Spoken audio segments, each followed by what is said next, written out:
40 سال کی عمر میں زیادہ پڑھے لکھے اور کم پڑھے لکھے کا فرق ختم ہو جاتا ہے۔ بعض دفعہ تو کم تعلیم یافتہ افراد کہیں زیادہ پیسے کماتے ہیں۔ 50 سال کی عمر میں بدصورتی اور خوبصورتی کا فرق ختم ہو جاتا ہے۔ اپنے زمانے کے حسین ترین انسان کے چہرے پر بھی جھریاں نظر آنے لگتی ہیں۔ 60 سال کی عمر میں بڑے عہدے اور چھوٹے عہدے کی حیثیت ختم ہو جاتی ہے۔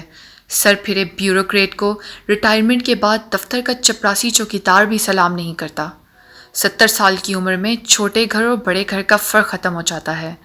گھٹنوں کے درد اور کمر کی تکلیف کی وجہ سے صرف بیٹھنے کی جگہ ہی تو چاہیے۔ 80 سال کی عمر میں پیسے کی قدر و قیمت کم ہو جاتی ہے۔ اگر اکاؤنٹ میں کروڑوں اور جیب میں لاکھوں روپے بھی ہوں تو کون سا سکھ خرید لو گے؟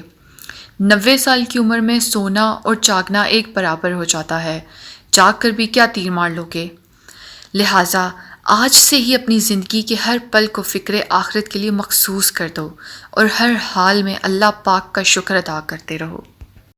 جی تو دوستو، کیسی لگی آپ کو ہماری یہ ویڈیو؟ امید کرتا ہوں کہ آپ کو پسند آئی ہوگی۔ اپنی قیمتی رائے سے ہمیں ضرور آگاہ کیجیے گا۔ شکریہ۔